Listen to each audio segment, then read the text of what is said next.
Amerika matbuotları Yaponiya Junguni tizginlamoqchi bo'layotgandi. Mavzuli xabar. Dedi mavzuli xabar 10-oyning 26-kuni Doyutor betida e'lon qilindi. Xabar mundaq boshlandi. Hammaga ma'lum, Yaponiya Amerikaning Osiyo Tinch okean rayonida strategik, sodiq va samimiy qo'llovchisidir. Amerika matbuoti mundaq ko'rsatdi.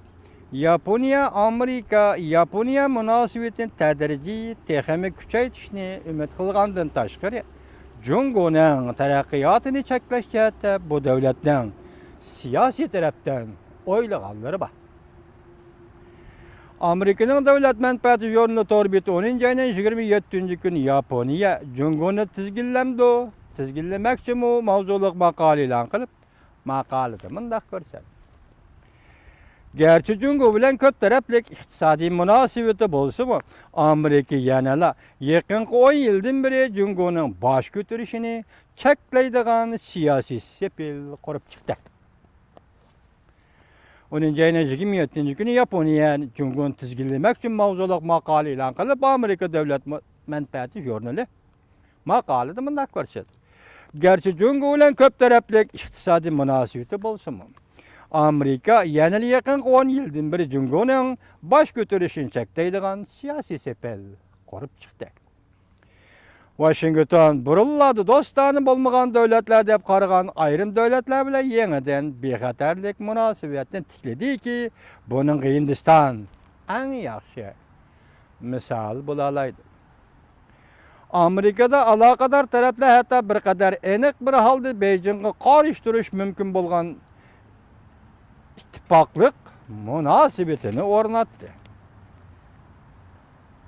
Sharqiy Janubiy Osiyo davlatlari amaliyotda o'zliksiz o'zgarib turgan munosabatlarda Hindiston bek ehtiyotchan davlat edi. Washington yana burunqi dushman Vyetnam bilan strategik munosabat o'rnatdi. Bu yil yozda Prezident Obama hukumati Vyetnam qaratgan harbiy qurol-yarog' embargosini bekor qildi.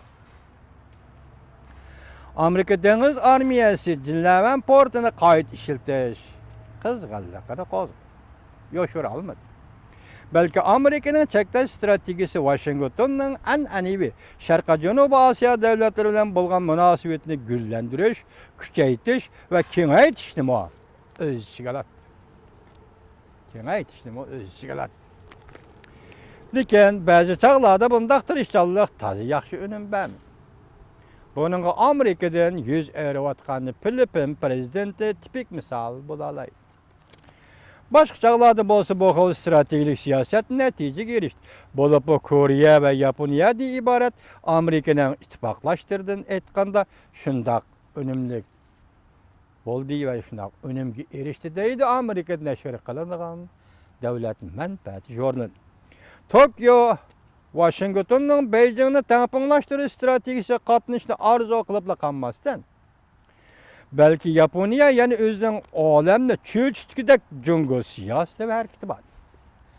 Bugun deydimda Yaponiya Amerikaning taqinlashtirish yoki Osiyo Tinch okean siyosatiga qatnashishni o'ylab qolmasdan yoki qabul qilib qolmasdan, Yaponiyaning o'z oldiga Jungoni cheklaydigan olamni cho'chitgidek Jungo siyosati va harakati bor. 2013-yil, 2014-yilda Tokyo maydoni aniq qoldi. Sharqiy Janubiy Osiyo davlatlari ittifoqining Janubiy dengiz talash tortishida egilik huquq talablarini qo'lladi. Yaponiya har qaysi taraflardan Janubiy dengiz masalasiga singib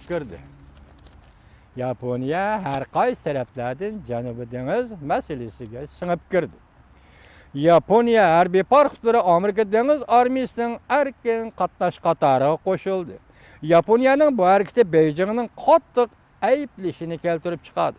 Amaliyotda Jungo hatto Yaponiyaning Janubiy dengiz talash tortishi o'rlashishigami janjahli bilan qarshi turadi. Yaponiya Janubiy dengiz masalasiga harbiy aralashgandan boshqa Tokyo yana bu kaskin dengiz egilik huquqi talab qilish masalasida Vyetnamni chorlovchi parxot bilan ta'minladi. Ötken yıl 9-njy ayda Malayziýaga hem şunun okşaş wäde berdi. Yaponiya Filipinge herbi yardım berdi ve Filipin'in Yaponiya herbi eslahalaryny işletişige ruhsat kıldı. Baylyka Filipinlik saran oturgy çıkışdan bolan ajyny hakimiyeti däwirdik iş. Tokyo, Hindistan, Indoneziya katarlık devletler bilen her taraflık münasebet yani küçeytti. Janubi Deniz meselesi toxtalganda Yaponiya Jungodan başka her kandak devlet bilen sözleşişki buludu dep qaraydı.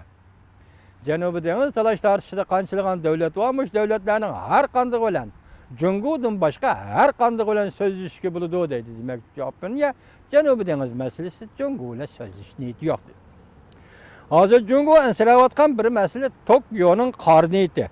Janubi Deniz bileli çekilip kalmaydyganlygy meselesidir. Hazır Yaponiya nima Jungo nimede ensireydi? Yaponiyanın karniyeti bu Janubi Deniz kirgenligi, sığıp kirgenligi arlaşkanlyk emas. Yana başka bir taraplar bar dep ensireydi deydi. Yapon bilen Hindistan kımmeti bar 1 milyard. Yaponiya bilen Hindistan kımmeti 1 milyard 650 milyon dollarlık aeroplan harbiy aeroplan eksport kılıç toxtamy imzalap Hindistan bilen deniz okean bexatarlyk hemkarlygyny küçeytirgen boldy. Yaponiya bilen Hindistan hemkarlykny küçeytirgen boldy. Kolombiya Üniversiteti Halkara Münasebetler profesörü Dajan Minon ameliyatı özüksöz özgürlük tuğan münasebetler Hindistan bek ihtiyaççan devlet idi. Washington yani burunqu düşman Vietnam bilen stratejik münasebet ornatdı. Yaponiya harbiy parkları Amerika deniz armiyasynyň kataryga koşuldy. Yaponiya dep görsetdi. Yaponiya Janubi deniz meselesi harbiy arlaşkandan başka Tokyo'dan bu keskin deniz igilik hukuk talep kılış meselesi de Vietnam'da kollagandak, Hindistan'da kollagandak, Indoneziýany hem kollap geldi. Hindistan bilen Yaponiya bexatarlyk hemkarlyk şekillenip Tokyo bilen Dihli oturusda hakyky ittifakdaşlyk şekillendimi yok. Hazır bunun sual koyuşdan hajdymy yok bol. Şüphesiz ki Yaponiya Jungo'nu tamponlaştırış stratejisine allakaçan başladı. Beijing özünün hareket arkaly cümlede Senkaku meseleleri boyunca Yaponiyaga besimiş yıltıdı. Mesela Senkaku bu atrafıga Beijing bilikçi parklarını əvətiді, harbiy aeroplanlarını əvətiді ötkende söz degende, harbiy parklarını əvətiді. Şu arkalık Jungo özü Yaponiyaga besim işletkendek boldu. Jungo'nun harbiy gücünün eşiwatkanlygy nisbeten Yaponiyada siyaset belgiligi ciddileşmekte. Yakında ilan kılgan 2 parça ahtaşlık kitapta Yaponiya Jungo'nun en mühim bexatarlyk tehdidi dep belgeledi ve hesapladı. Kızıkarlık bir taraf şu ki Yaponiyanın Jungo'nu çekleş hareketi Amerika'nın rağbetlendirişi ve besimi bilen barlık gelgen. Endi bunu haberde yazıcılar tahlil kılıp atıdı. Devlet menfaati yukarıda sözlep oldu. Endi bunu tahlil kılıp atkanlar Xitaylar. Besimi bilen barlık gelgen Amerika besimi işiltip Yaponiya Jungo'nu çekleş katnaşkandı. Yaponiya özü kançılık halap Jungo'nu kançılık çekleydi. Amerika Yaponiya diplomatiya ve harbiy işler ittifakını küçeytidi. Yaponiya Amerika'nı yetekçi kılamdı. Endi ahırkı sual neme deydi? Endi devlet menfaatinin jurnal ilan kılgan, devlet menfaat jurnal ilan kılgan makalada ahırkı hesapta Jungo'nu çekleş boyunca Yaponiya Amerika'nı yetekçi kılamdı. Biz başta aytkandak Yaponiya'nın Jungo'nu çekleşte hareketi var, özünün siyaseti var, Jungo siyaseti var degeni dok. Azimeye gelgende Amerika'nı yetekçi kılamdı Jungo'nu çekleşte. Yaki Yaponiya öz aldığa iş görüyor veremdi. Deydi şunadan karaganda Yaponiya Jungo'nu çekleş boyunca stratejik çekleş boyunca öz aldığı siyaset belgilep, öz aldığı hareket kılamdı kandak. Vatandaşlarımızdan aldığımızdaki meseleler.